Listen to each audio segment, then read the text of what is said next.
Hey there, Libra. Welcome to your reading for the week of January 30th. This week, definitely check out astrojar.com for more awesome readers and astrologers. Having said that, let's see what's going on for you this week.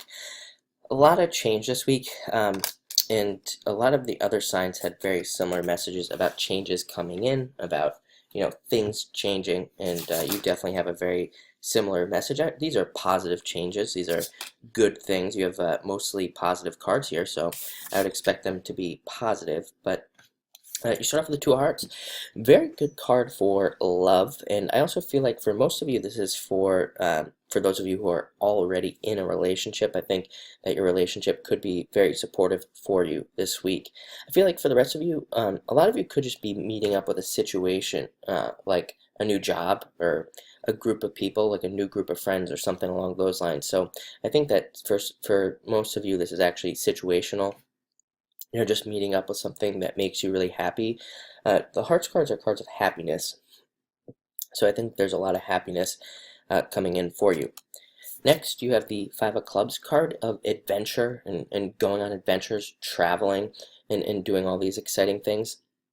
So I think a lot of you could be traveling, going on adventures. Also a card of needing to take more risks. You have two fives here as well, so starting new things. Whenever we have two fives, it's usually good kind of thing. It's usually good, number one. It's usually a positive message, and it also represents us starting something new or starting new journeys, stepping off onto new paths.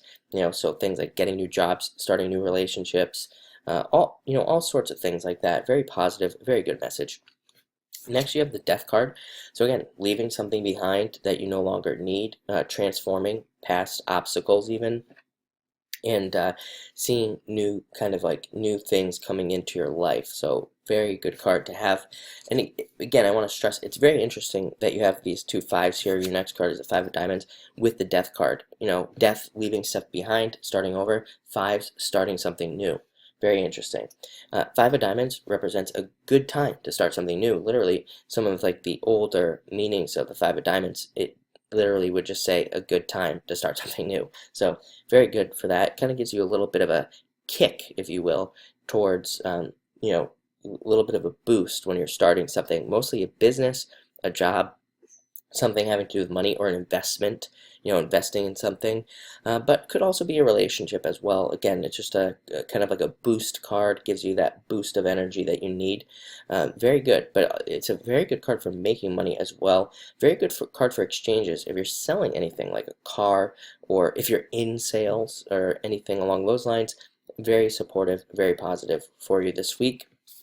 Next, you have the King of Spades.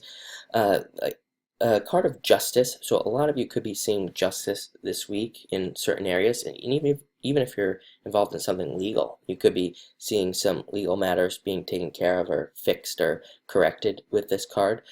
Also a card of growing things, of nurturing things, and trying to get them to grow. So that could be literally children, or it could be something like a business that you're working on, or an idea that you have, or a relationship even that you're trying to grow and make better. Like I say, I look at the King of Spades as a card of improvements, of making improvements on what you have, trying to kind of make your resources as strong as possible so that you can grow even more in the future. Very good card in my book. Definitely one of my favorites. And finally, you have one of my other favorites, Three of Clubs, card of second chances. Card of getting a second chance to do something. I feel like for a lot of you, again, this is either work or business related, and for a small percentage of you, this could be relationship wise. I wouldn't say that it's like an old relationship coming in. A lot of people always ask me that about this card. They're like, "Oh, does that mean my ex-boyfriend's coming back?" I'm always like, "Well, no, not necessarily." But what it does represent is if you felt like your ex or whatever was like the one, this could represent meeting a new the one, somebody new who could be like a soulmate, if you want to use that term, coming into your life. So again, it's like getting a second chance at something that you want more in a general way, I guess you could say. Also an amazing card for creativity and coming up with creative solutions to your problems. But looks like an awesome week, so thank you for watching.